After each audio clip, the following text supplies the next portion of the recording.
It is the belief that as human beings, we are born, we want to help others, we want to do good. And then we get into the first responder world, fire, EMS, police, and we're trained to save lives. And in reality, especially as a fire and a medic that I was, our percentages of saving lives is very, very minor. I'm talking about it's tough to bring back uh, PEDS drownings, vehicle accidents, full arrest, gunshots, whatever it is. Our percentage is very, very little. And so that builds up of we feel useless, helpless, embarrassed that we're not doing what we thought we would give into. And and that leads to a lot of the emotional aspects within oneself. Stay tuned. Coming up is our interview with Jeff Dill as we discuss the Firefighter Behavioral Health Alliance and their work to reduce firefighter suicides.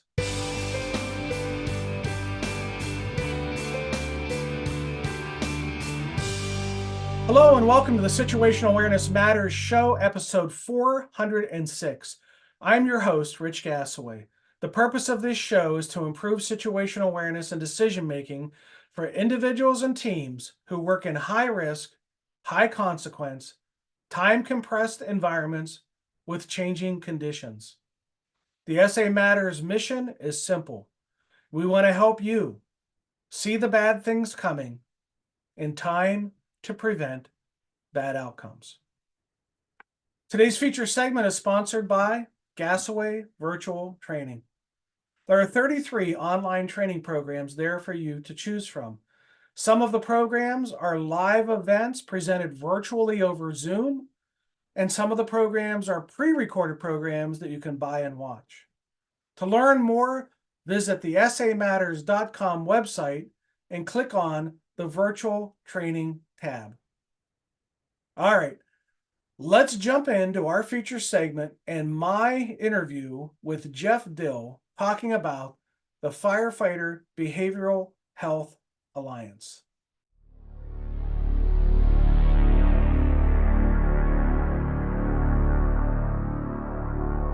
Today I have as my guest Jeff Dill. Jeff is the founder and the CEO of the Firefighter Behavioral Health Alliance, doing amazing work to try to bring awareness to challenges that firefighters face that sadly sometimes result in firefighters' suicides. But I'll let you talk us through the history of it, Jeff. Let's start with your background of where you started and how you progressed through and where you're at today. Good morning, Rich, and I appreciate being on your show. And to all your listeners, thank you for listening and trying to gain a little more insight on what FBHA is all about. I'm a retired fire captain from the northwest suburbs of Chicago. I actually started as a volunteer way back in 1990, the many moons ago, and I was going through my career as full time as a battalion chief when in 2005 Hurricane Katrina hit. And Division One outside of Chicago sent down numerous firefighters to help out our brothers and sisters in New Orleans and the community. And when they came back, they showed me a lot of pictures, Rich, of they were picking up bodies in the streets and the animals that littered the landscape, the devastation, and it really affected them. And so I had a part-time job at the time working on the PGA Tour. So I traveled across the U.S. and it enabled me to talk to firefighters all over the U.S. that went down to New Orleans. And it was the same story. We went to get some help at our employee system program counselors, but were uncomfortable. They didn't know our world. And so, and it's not a reflection on our counselors. It's just that, as you know, we never talked about behavioral health. That was totally taboo. And so I decided, hey, you know what can I do as a battalion chief to give back to help out our brothers and sisters? And I went back and got my master's degree and became a licensed counselor.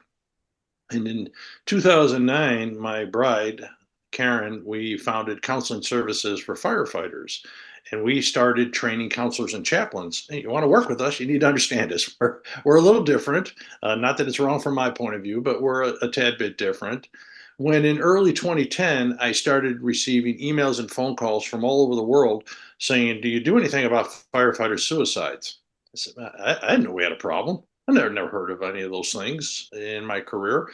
And so I started doing a lot of research. I contacted all the major organizations, the NFF, the IFF, the IFC, USFA, the NVFC, NFPA, NIOSH, OSHA, and no one kept any data on our lost brothers and sisters that took their lives. So that's when FBHA was founded, and we started tracking these tragic events. And unfortunately, at this moment today, we have, or I should say I, because no one's seen the data except myself due to confidentiality. I have validated 1,980 of these tragic events and have personally spoken to about 1,930 chief officers to hear the methods, the reasons, and all the stories behind the ages, ranks. And so we estimate about a 65%, Rich. We track volunteer fire, career, military. I speak at a lot of Air Force bases. In fact, my greatest honor is FBHA. I had a brigadier general invite me to the Pentagon to speak, and that was truly an honor. And then we also track wildland. I've had the great opportunity to speak into a lot of wildfire conferences and organizations. We track EMS as well as now dispatchers. So we estimate, like I said, about a 65% reporting to us. Um, where are you at today, Jeff? What are you doing in the world? We are we're continuing with our educational workshops. We are in the middle of white paper 2 on moral injury. I'm just about completed with a book. And we also do a lot for family survivors. For the last 9 years, we've held an annual weekend retreat. We continue with that. It always happens in May. During that retreat, we do a nationwide We Remember night where organizations across the U.S. and Canada pull their rigs out onto the apron and run their lights for 1 minute to say we remember our fallen brothers and sisters and their families that died by suicide. We also, this past year, we started a grant program for those fire and EMS who don't have the funds. We grant up to anywhere between $300 to $500 to receive counseling if they don't have insurances. So it's and we're still traveling. We're still booking things. Of course, I do have a full time job, and so a lot of it is done Thursday nights through Sundays. My travel, but we continue to grow but in a very small faction, and it's still a struggle in both aspects. People say, "Well, we don't know about you," and of course, like every nonprofit, the financial, as most of us nonprofits know, is the struggle, and I think that's more of a personal one for me. We don't really go out and ask for funding and things. We don't really promote that because of the ethics of I don't feel like it's right to ask for funds based on the deaths of our brothers and sisters. But people who are a lot sharper than me in that field say, but you need those fundings to continue your work. And I tell them, you're right, but we have been blessed by the good Lord to be around here for so many years. And so it's one of those ethical struggles that we have with FBHA. Yeah, well, I kind of understand your your passion for the topic might have you believe that seeking sources of funds is I don't know, disrespectful or counter to whatever your mission is, but it takes money to run an organization. And you look at the National Fallen Firefighters Foundation, they're supporting the families of fallen firefighters by whatever means, and they certainly are out there promoting and fundraising and golf Right. events and all kinds of things to make money for the mission.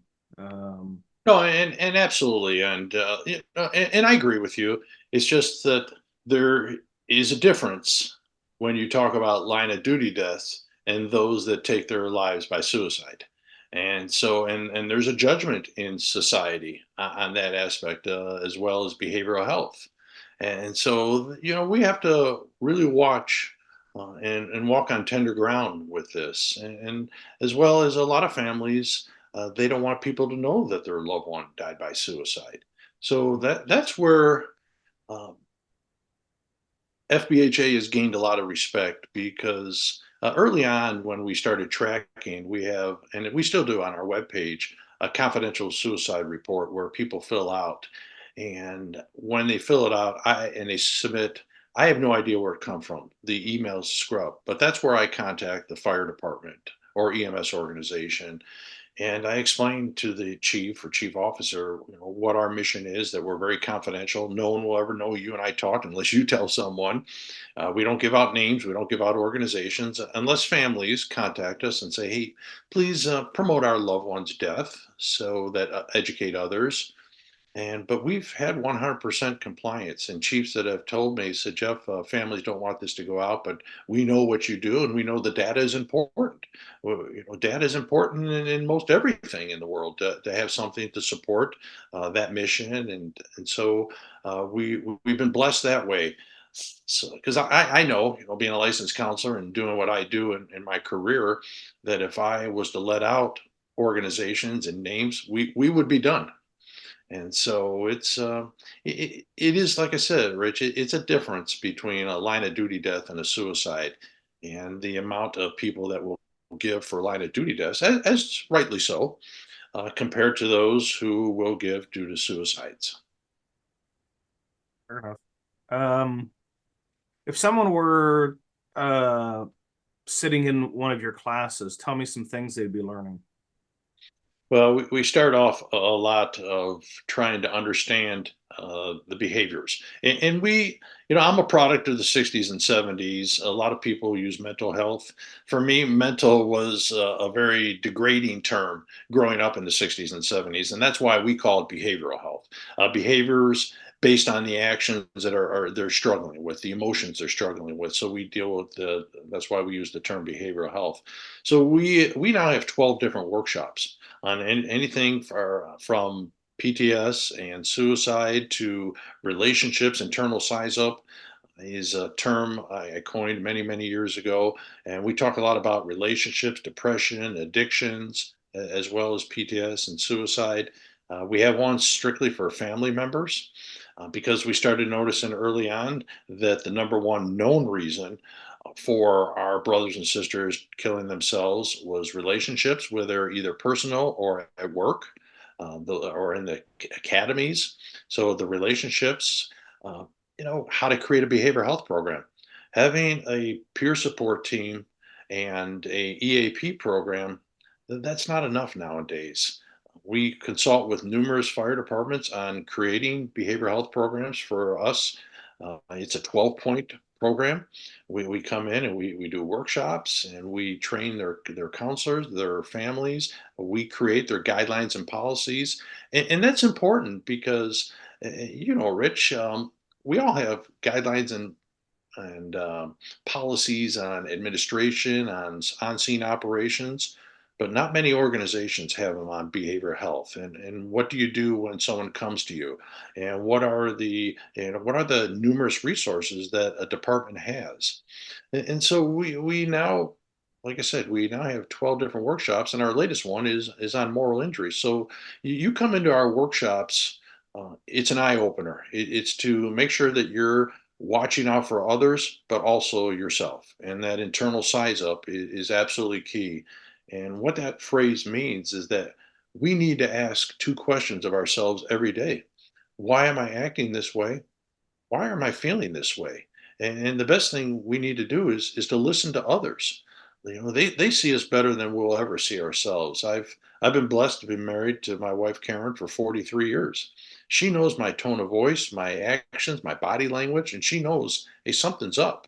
When you validate three suicides in a day, and you're talking to chiefs and you're hearing things, it takes a toll on you. Uh, but also that internal size up means we have to listen to our own bodies when we're not sleeping, when we're angry, when we're, cutting people off, when we start to fall prey to an addiction.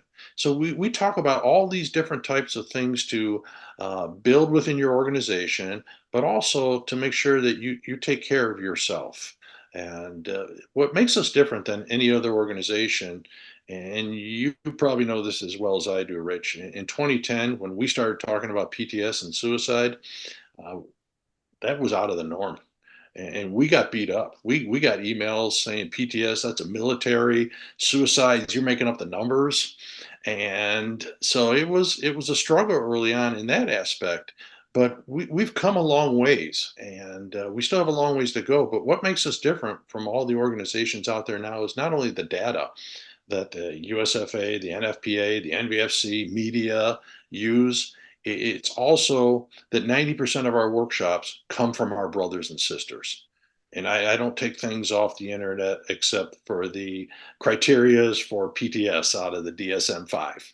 And so that's important to hear the message, because over the last 10 years, like you, and I've not even close to the miles that you traveled, but I've traveled over 1,000,000 miles across the US and Canada speaking on these issues. And I've learned, I've talked to thousands like you have, Rich, and we have missions to do, and I take that information and build the workshops for their families as well. So that's it's an in-depth workshop. It will make you think. It can be challenging because no matter where I speak, I don't know who's been affected by suicide, either in their personal or professional life. And many, many times, Rich, we've had to stop so that I can address a person that walked out of the room and so that we can get them help as well. And so it is an eye opener for people, and yet it can be very challenging. Are you running solo at this, Jeff, or do you have others helping you out? We do have two other instructors. My wife is the president. She is, without her, she volunteers all her time. Without her, FBHA would not be here. She does so much. We have Emily Stakes, who happens to be my oldest daughter, does a lot of the marketing and the shipping and things. But I have two instructors. Robert out of Alabama, he's in the military. His time is very limited because he is very active. And then one of our other instructors is Paul Bierce. He used to be the chief of Rio Rancho. He lives in Albuquerque, and he helps travel as well for those that I can't make when they want to, like a Monday or Tuesday and things. So Paul is well versed in behavioral health, and he had buy-in when he brought us in about 8 years or so to his fire department, and he said, "Oh man, this is important." And when he retired, he does do some. He works with an organization in Albuquerque on behavioral health, and then now he's one of our instructors, and very passionate man, and we're absolutely honored to have both of them with us. Nice. Now, the Alliance, and by that I mean probably you, recently came out with a white paper on moral injury. So, what was the basis for the development of this white paper? Yeah, it's a great question, and I appreciate it. In August of 21, two firefighters here at Las Vegas Fire, and for those who don't know, I am currently the behavioral health administrator for Las Vegas Fire and Rescue. They invited me out to their station, and they had found a TED talk about a doctor talking about moral injury for first responders. And they asked me, said, "Well, have you heard of this, Jeff?" And I said, "Well, being a licensed counselor, I've heard of it, but it was never really discussed because it's not in the DSM-5 that we use to diagnose and treat people." So I did a lot of work. This is just who I am. I'm very particular about data and learning things. And I found out very quickly that Dr. Shay, Shay, is the gentleman who's coined the phrase moral injury. And I spoke to their clinic in Ohio, the Volunteers of America associated with them. And I learned a lot in that aspect. The military has been studying moral injury for many, many years. So I talked with the military who was running those studies. The basis, um, well, let me go back. And I thought, you know what? We need to bring this to a greater attention. And I thought we need a white paper. But let's step back into when I went for my master's degree. And I'll never forget this. And God bless the professor. Um, he handed out we did an assignment on paper, and I handed it out, and he wrote on there, he put a big A in red, circled it, and then he wrote "See me," and that just brought tremors from my high school years. Every time a teacher would say "See me," it's like, okay, I'm PTS, PTS. But he said, he said, in all my years, I've never seen a first responder go back for a master's degree in counseling, and your perspective is absolutely incredible from the first responder's point of view. He said, but I don't believe you'll ever write a white paper. And, this is 2008 or so. And I'm thinking, well, why would I write a white paper? I'm just trying to get a license, to counsel my brothers and sisters. And I asked him, well, why do you say that? He said, because you write and speak from the heart. And that's not what white papers are all about. And so when I started doing this research, and I'm thinking, okay, how am I supposed to? I'm looking at white papers, and I said, I don't write in like that. And so a very dear friend of mine, Liz Fletcher, who's a professor down at University of Houston, she's a volunteer captain, fire captain, and I've seen her work. And I called her up and I said, Liz, how would you like to help me write a white paper? And she said, well, on what subject? And I said, moral injury. She says, I'm all in. So and then I called Dr. Litz from Boston University, who created the moral injury outcome scale. It's a survey. So, and I talked to him, wonderful gentleman. He gave us permission to use the scale to send out to fire and EMS organizations. And that became our questionnaire. And so when the results started coming in from major departments like Seattle and of course Las Vegas, others smaller ones in Oklahoma, Lawton Fire Department, um, I started looking at it and said, "Well, I don't know what the heck this says. I don't know what this survey." So we happened to find. I did some research and I found Chaplain Mark, and his last name is on the white paper. It's way too long for me. I'll probably butcher it, so we just call him Chaps. He runs the moral injury unit at Rush Memorial in Chicago. And I said, Chaps, I said, how would you like to be part of this team? And you would interpret the data from Dr. Litz's moral injury outcome scale. And so that's how that came about. And the amount of people that have called and commented on it is just absolutely incredible. And because what we found, and let me give you the basis of moral injury. It is the belief that as human beings, we are born, we want to help others, we want to do good. And then we get into the first responder world, fire, EMS, police, and we're trained to save lives. And in reality, especially as a fire and a medic that I was, our percentages of saving lives is very, very minor. I'm talking about it's tough to bring back PEDS drownings, vehicle accidents, full arrest, gunshots, whatever it is. Our percentage is very, very little. And so that builds up of we feel useless, helpless, embarrassed that we're not doing what we thought we would give into. And that leads to a lot of the emotional aspects within oneself. And one of the key aspects of moral injury is betrayal. Betrayal by management. They promised us more help, less overtime, and you saw that a lot in fire departments that dictated that you had to have a COVID shot, and if you didn't, you were fired. I think Seattle, LA, they lost over a couple hundred firefighters. They had to turn in their gear for that. Military, same thing. So that betrayal by management to protect them and take care of them, or betrayal by others.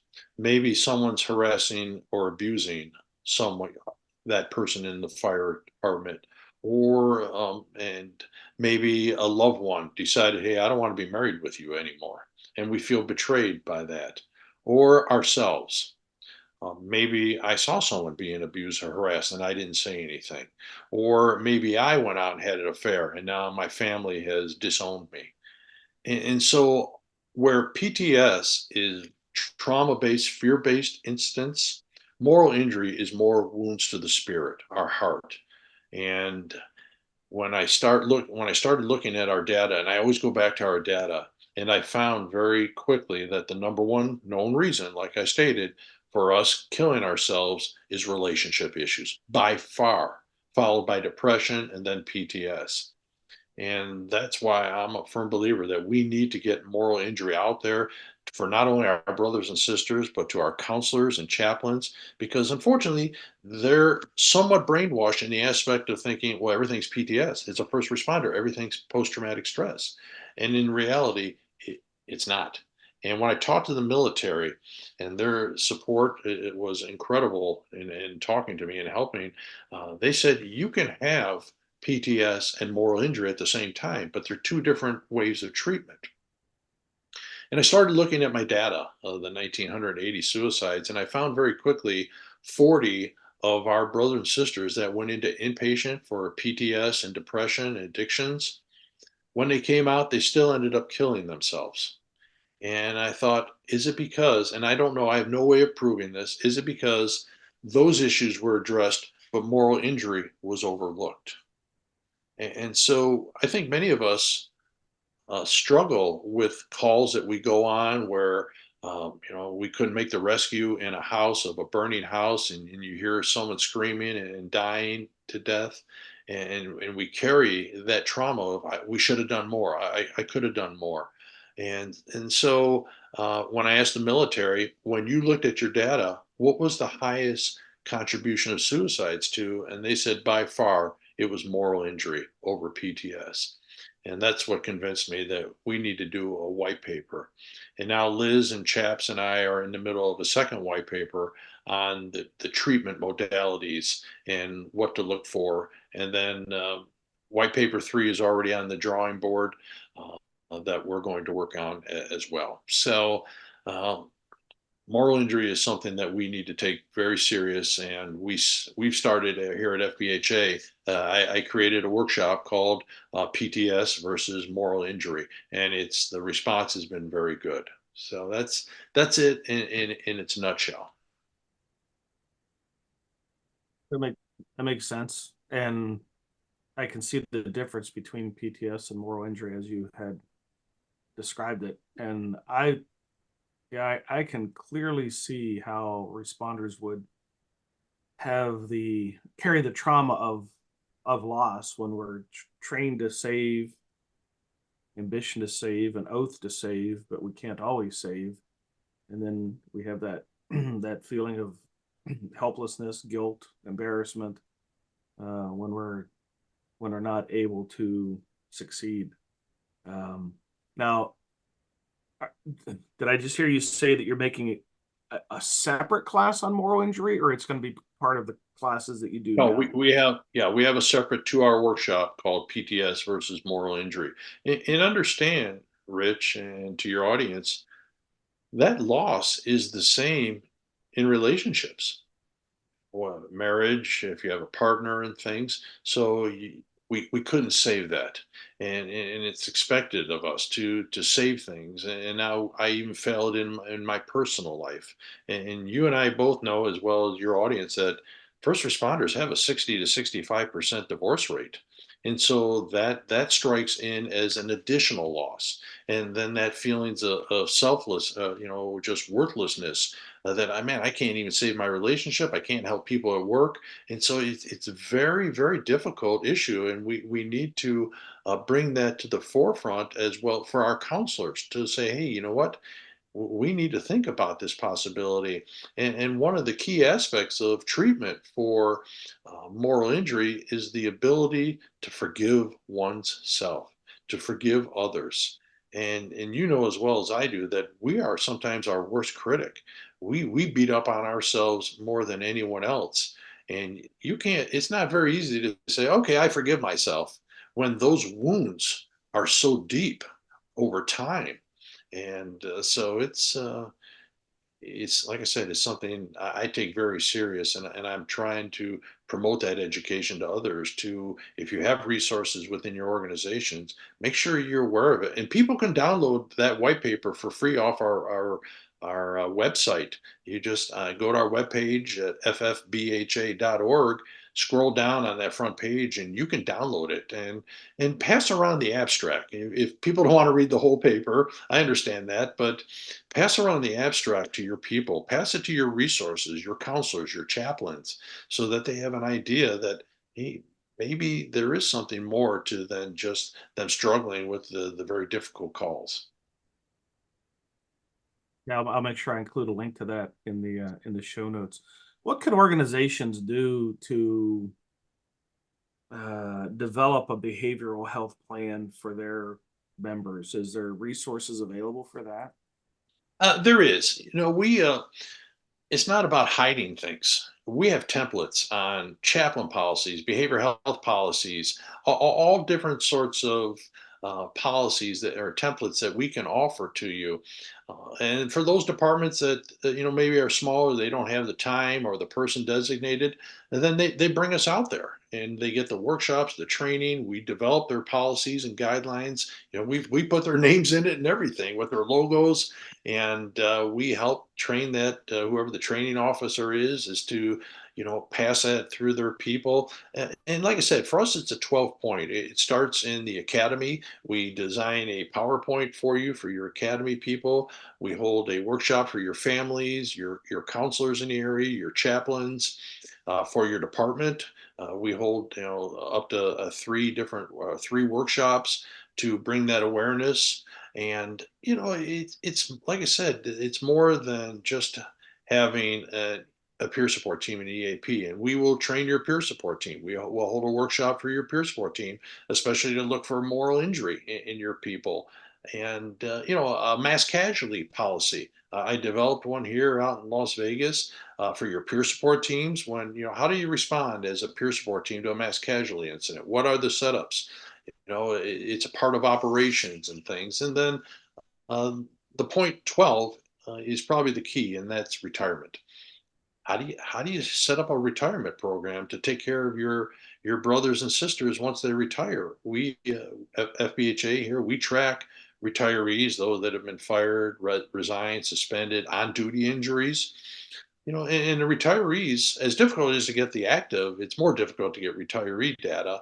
I think we have validated about 330 of these tragic events, and 37 of those 330 took their lives within the first week of retirement.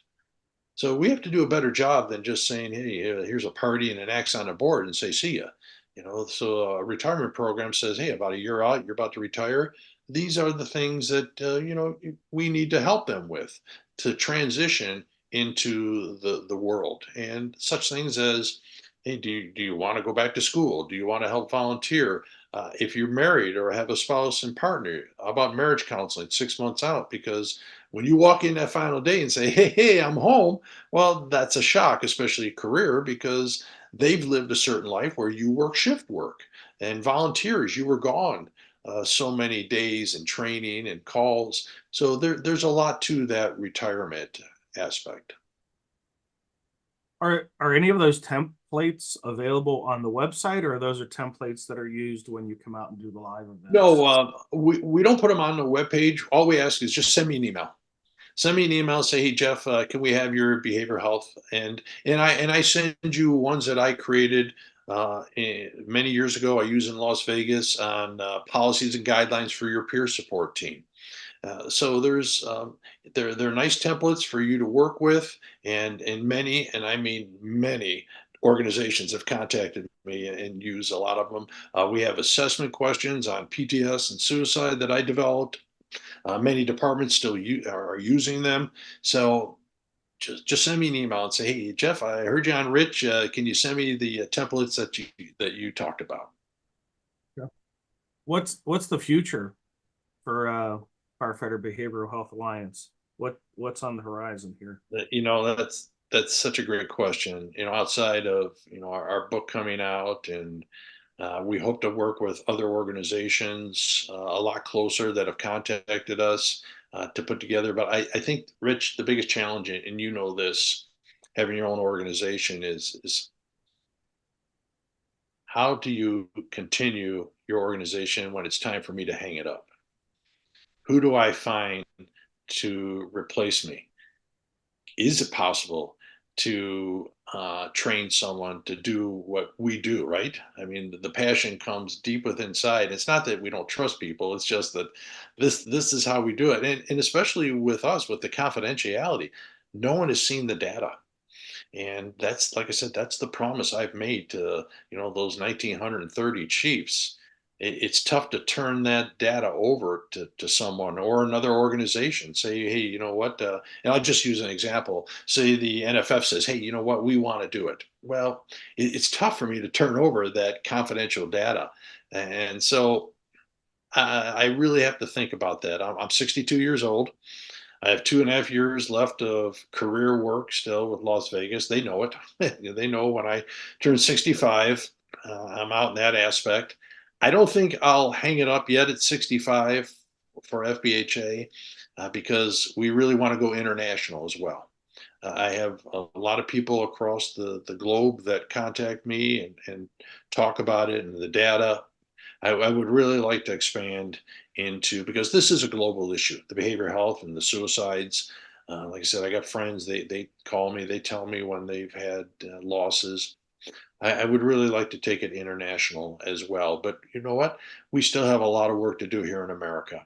The amount of volunteer organizations that can't afford it. So that's where that fundraising comes involved. I would love to see to have the support where we don't have to charge for our workshops. And we just, hey, you want a workshop? We'll be there. And there's no cost to you because, I work very closely with the National Volunteer Fire Council. I'm on a lot of their committees, and one of them is uh, the giveaway of the gear. And I read their stories, their applications, and their budgets are $1,000, and they run 350 calls. It's like, man, how do you buy fuel? How do you buy tires and things for your organizations? And then I'm supposed to come in and charge, and we don't charge a lot, but I have to so that I can run our annual weekend retreat for family survivors because it runs us, 18 to $25,000. We don't have that kind of money sitting in our bank account. So it's and many times, and I'm not looking for heroism and things like that, but many times my wife and I have pitched in our own money to make sure that those annual weekend retreats uh, go down. And we've tried sending out to organizations, would you like to donate for a dinner during that time or transportation for a person or something? And it's it's met with no response. And so, like I said, I'm not trying to play bleeding heart. It's just just trying to show the struggles when it comes to behavioral health that not only us but organizations have. So, The annual retreat, when is it and where is it? so it's always held in the third week of May, and we hold it in different places. Last year, we were in Pigeon Forge, and Chief Watson and his crew were absolutely the greatest host we've had in our 9 years. Uh, the lineup, we go live on Facebook on that Friday night when we do the We Remember, and we quick. I give a little summary of what it's all about, and then we pan the families. They hold pictures of their loved ones and say their name, and then we have a bagpipe with Amazing Grace, and then in this case, Pigeon Forge Fire Department. They invited several organizations, several departments around them to come, and they run their lights for 1 minute at 2100 hours local time. And then we start getting videos and pictures from all over the country from organizations that join in. And it means so much to the families to see their tears in their eyes when you show them a department out in Canada, small department that's lined up their EMS rigs or something. And it just, it brings comfort to them. And, when you lose someone to a vehicle accident or disease, tragic as that is, Rich, there's some understanding to it. But for these families, they're looking for answers that they'll never have on here on Earth. And so when they see other organizations running their lights for 1 minute to say, "Hey, we remember our brothers and sisters," it really touches their heart. And so uh, FBHA this past year was recognized by the governor of Nevada for that We Remember night. And that means a lot to people that, even, the governor of Nevada recognizes our brothers and sisters that have died by suicide. So we ask organizations on that third Friday night at 2100 hours, your local time, to just pull your rigs out and run your lights for 1 minute. If your organization has suffered one of those, maybe ask the families if they want to come down and hold a candle while they run those lights for 1 minute. Take some videos, take some pictures, send them to us. And like I said, it's a world of difference. And you can go onto our Facebook page, and you'll see videos from the past years. We started in Savannah, Georgia, in 2015, and we've been to Phoenix and Utah and the North Carolina, the beaches of the Atlantic Ocean, Branson, Missouri. So my wife and my daughter Emily, they do some great work finding a big house that has like 18 to 20 bedrooms, and make sure they have 18 to 20 bathrooms. And we bond. And these rich are some of the strongest people I've ever met in my life. They open up their hearts to new families. As new families are introduced and they call us, I'll say, hey, would you like, if they lost a husband, I will match them up with a spouse. If it's a young girl who lost a brother, we match them up with family members who lost brothers. They open up their hearts to these new families to bond. And it truly is a miracle. It really is. And, like I said, I've been doing this a long time, but I've never lost anyone personal in my life. I've heard on a job I've lost from people I've met doing FBHA, but I can't speak to losing an immediate family. And so, like I said, strongest, bravest people I've ever met in my life. Let me back up for a moment to you when I asked about what was going in the future. You said the book. Yes. Does the book have a title yet? Uh, Tentatively, a final alarm stories, suicide stories of families or family member suicide stories.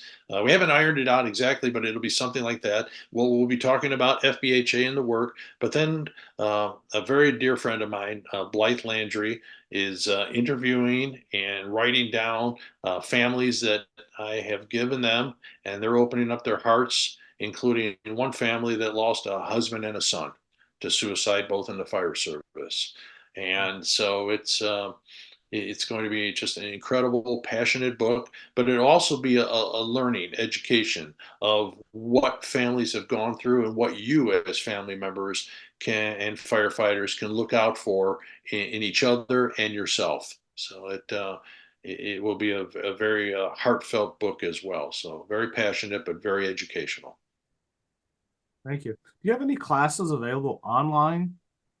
That's a great question because a lot of people have asked us, Jeff, do you hold online virtual classes? And we do for departments when they say, hey, can you do a class for us on a Thursday night for a volunteer department? We have not looked into setting up our own classes. And when you said something for the future, that one was the one that escaped me.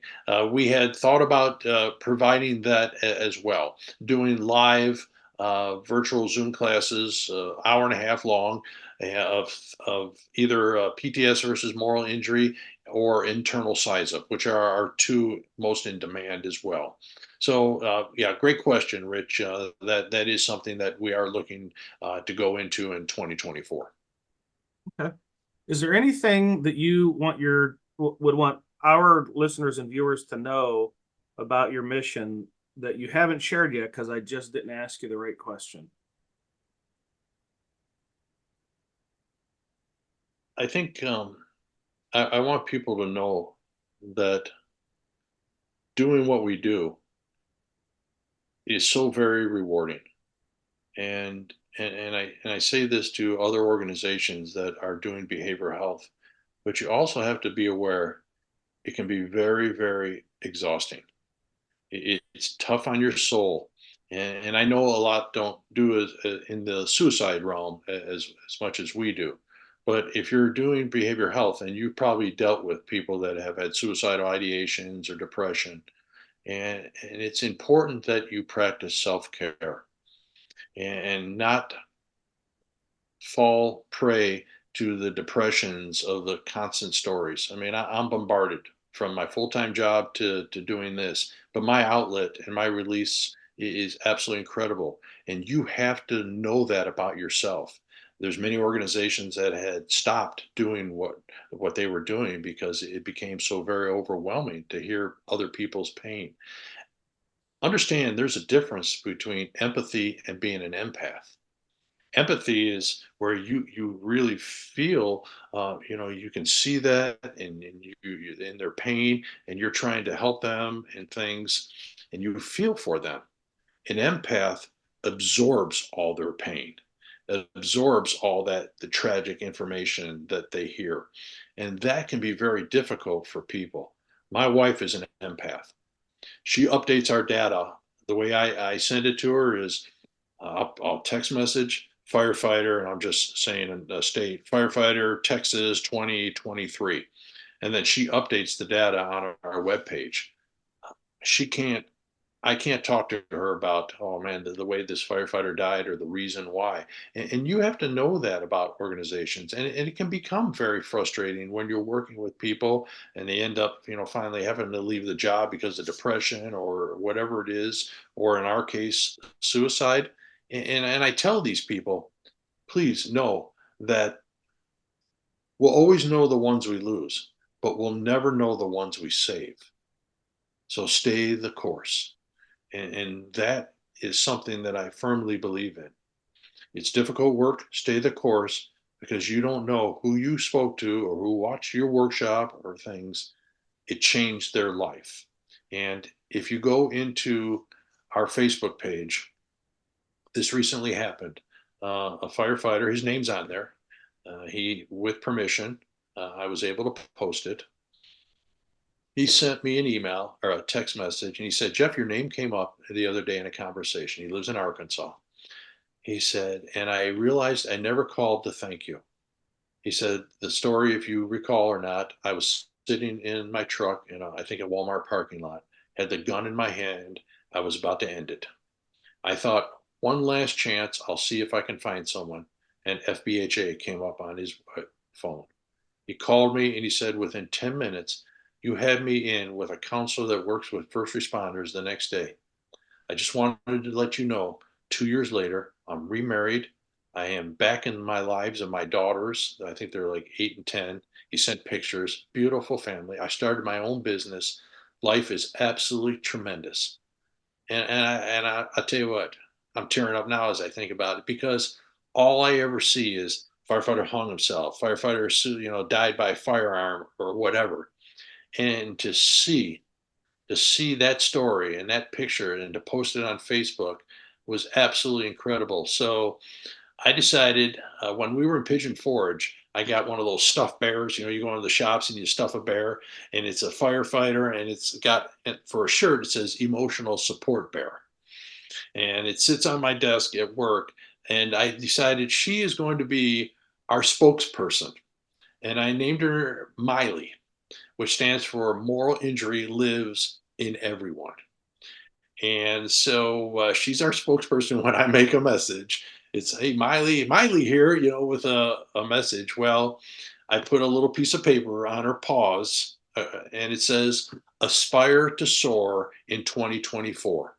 We want to make 2024 at FBHA one of hope for people based on John's email and picture that he sent me, that it's okay to ask for help, that moment is very difficult. Let us help you get through it, but aspire to soar in 2024 and see that there is hope, there is change for you. And John is a living example of it. And we are going to try to promote more of those stories that come into FBHA so that we can share. And it's not just all Debbie Downer. I don't mean to use the name Debbie Downer, but that was the phrase. But it is absolutely about hope, seeking the help and changing your life for the better.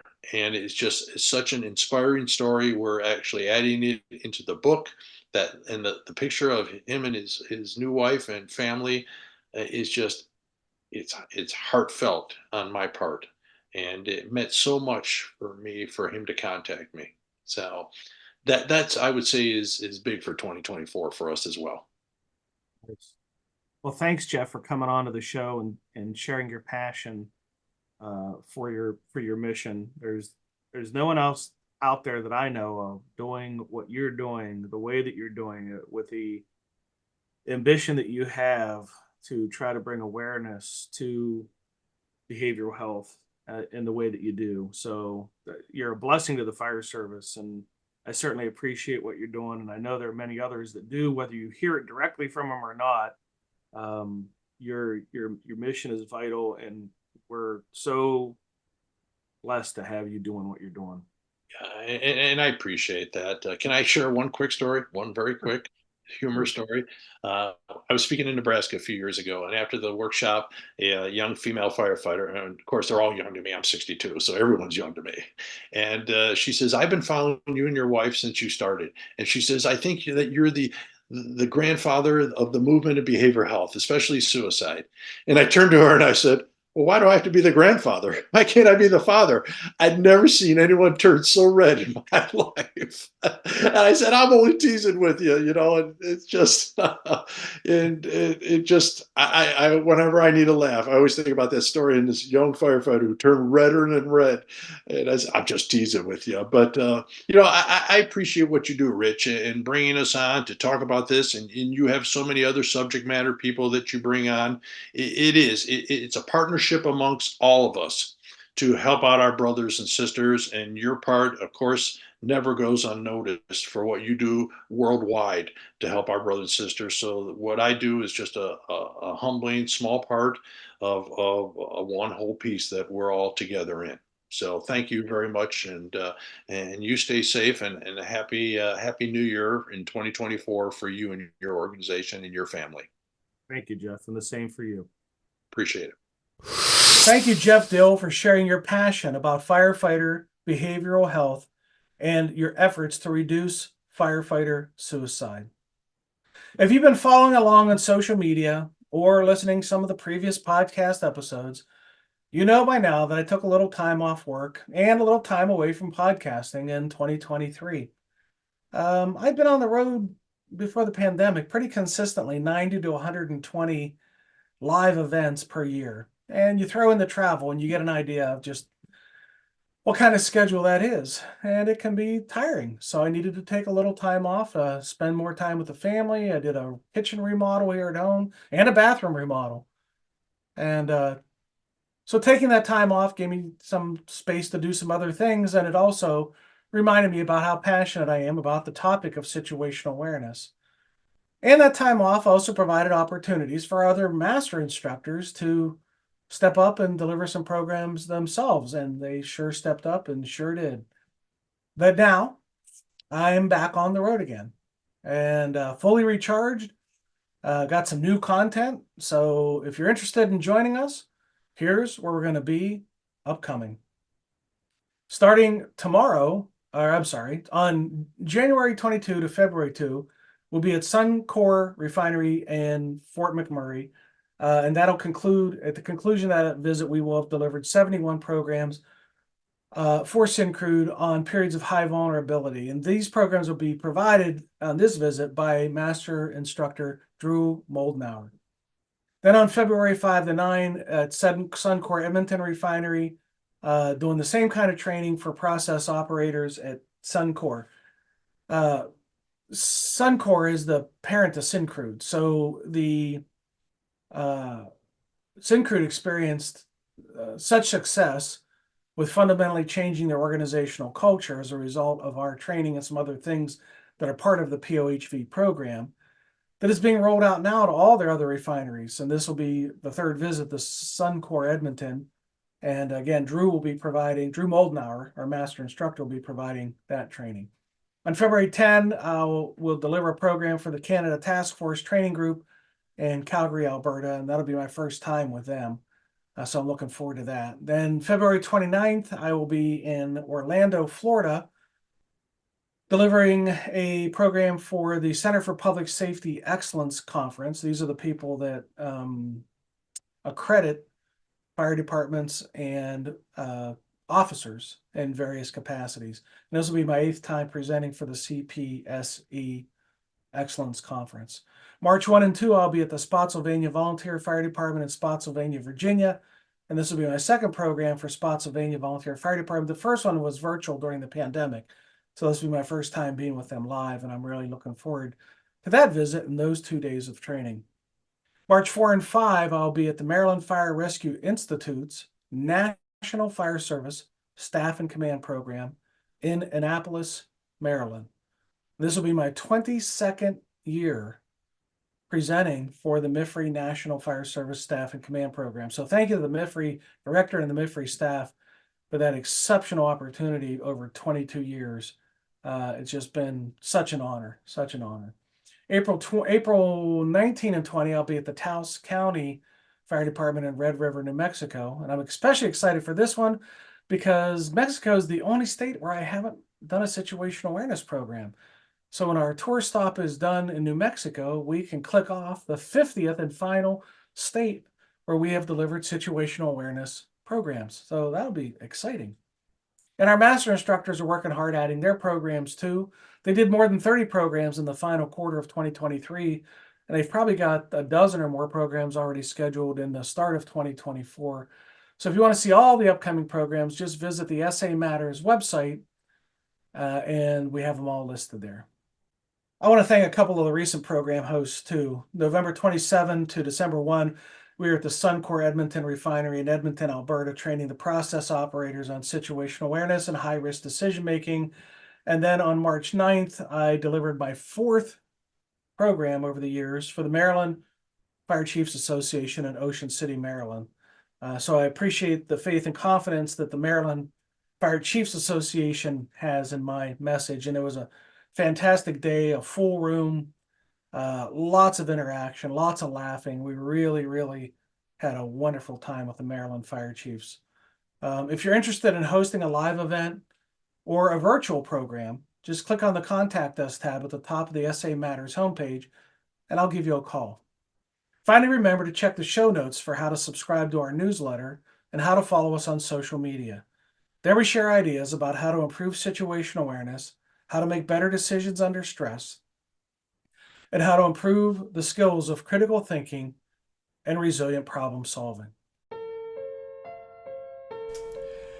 You've been listening to the Situational Awareness Matters Show with Dr. Richard Gasaway. If you're interested in learning more about situational awareness, human factors, and decision-making under stress, visit his website, samatters.com. If you're interested in booking Dr. Gasaway for a program, or if you would like to be a guest on his show, click the Contact Us tab at the top of the homepage. Well, that's it. Episode 406 of the Situational Awareness Matters Show is complete.